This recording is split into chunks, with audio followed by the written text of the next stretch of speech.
Hey everyone, it's BigSmoons with a Platinum Review, where I talk about the games that I have the Platinum Trophy or 100% on and what it took to get there.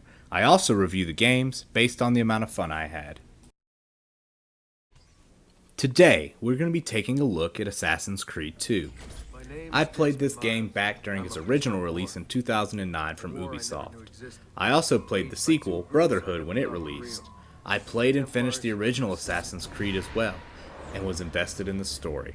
But I missed out on Revelations and Assassin's Creed 3. I no longer had a console that could play 3 once I picked up my PlayStation 4.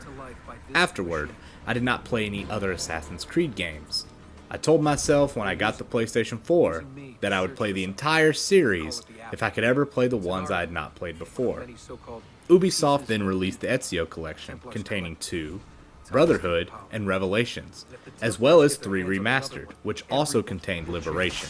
For the purpose of this video, I played Assassin's Creed 2 as part of the Ezio collection. Let's get started. Assassin's Creed 2 picks up where the first one left off. Our series protagonist, Desmond Miles, is breaking out of Abstergo. This is the corporation that was holding him captive and making him use the Animus to relive the memories of Altair in the original game. Once he escapes, he meets up with some modern-day assassins, and now he is diving into the history of Ezio Auditore. You start here in the 15th century Italy. I hope you like Ezio, because you're going to be playing as him from birth in this game, and into the next 2 games in the series. As Desmond, your goal is to train your assassin skills through use of the Animus and stay on the run from Abstergo.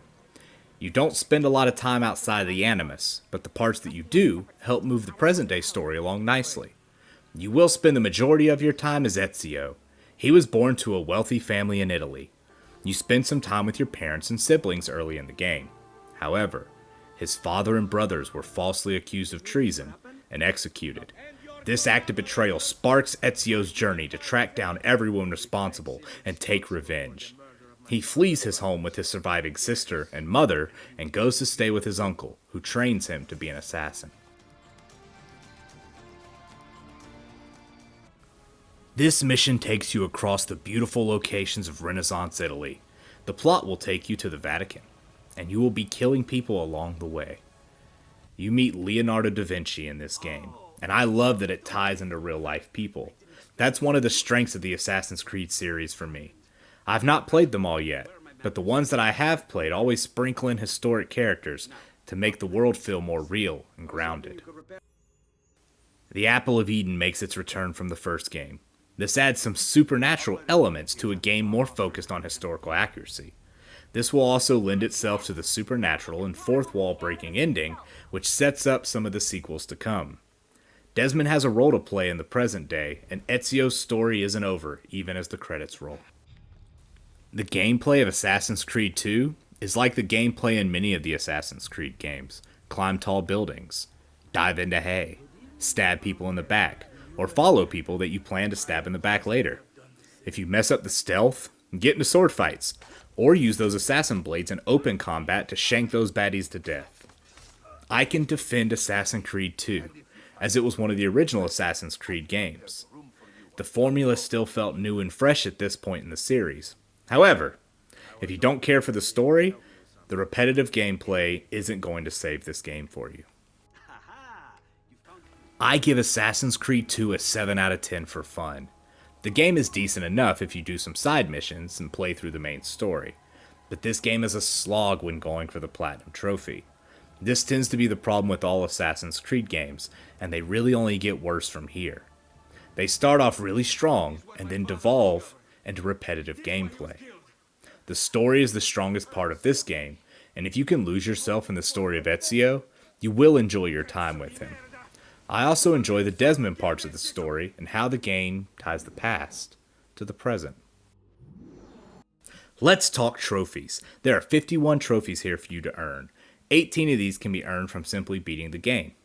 More trophies are earned by collecting collectibles, building up your stronghold, and purchasing items to include cape dyes and equipment.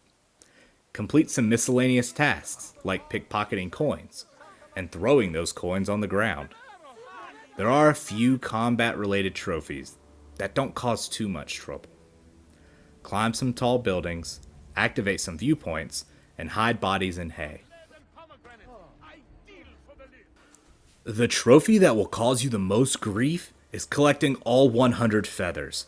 This trophy also blocks you off from getting another trophy for wearing the unlockable cape from collecting all of those feathers.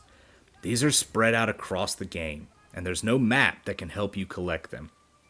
Your best bet is to follow an online guide. This is frustrating, even though I do like the idea behind why you're collecting feathers and what it means to the characters in the game. As far as Assassin's Creed games go, this is one of the fastest to complete. Later games got more and more bloated to achieve the 100% on. If you don't mind following a guide for all the feathers, and don't lose steam with some of the repetitiveness, then I recommend you get that platinum. Thanks for watching, everyone. I love getting to put my thoughts out into the world this way. I appreciate the support that I've gotten from everyone. I hope that you have some way to get your feelings out as well. Finding a positive outlet to relieve stress is a great way to combat mental exhaustion. If you ever need anyone to talk to, shoot me a message on Twitter at BigSmoons. I'll see everyone next time on BigSmoons Platinum Reviews.